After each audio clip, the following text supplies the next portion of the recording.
Gosheni ni kuvuka mwaka una neno la mwakani. Vuka mwaka una neno la mwakani. Vuka mwaka una neno la mwakani. Vuka mwaka una neno la Bwana la mwakani. Maandiko yanasema Mungu akamwambia Abraham, come on, mwakani, hebu sema mwakani, majira kama haya Sara atanyonyesha. Mwakani, majira kama haya Sara atanyonyesha. Mwakani, majira kama haya Sara atanyonyesha.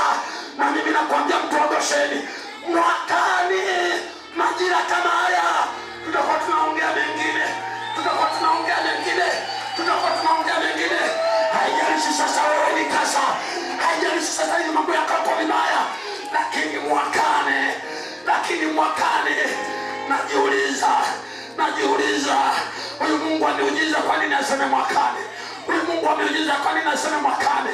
Je, Mungu anahitaji uzao kwa mtoto kukaa tumboni miezi 9? Hapana. Mungu anaweza kutungisha mimba leo na mtu akazaa kesho, lakini Mungu ni wa mipango. Iko miaka ameweka majibu yako.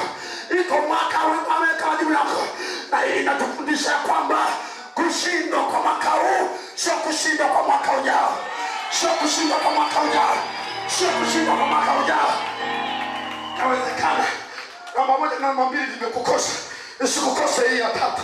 Hii ya tatu ni nzuri kuliko zote. Maana hii imepita. Haya mafanikio ya mwaka huu yamepita. Huwezi kujua mwakani kutakuwa na nini. Jambo kubwa siku zilizobaki. Vuka na neno la Bwana. Vuka na neno la Bwana. Vuka na neno la Bwana. Anza kuitazama mwakani yako kwa namna nyingine. Anza kuitazama mwakani yako kwa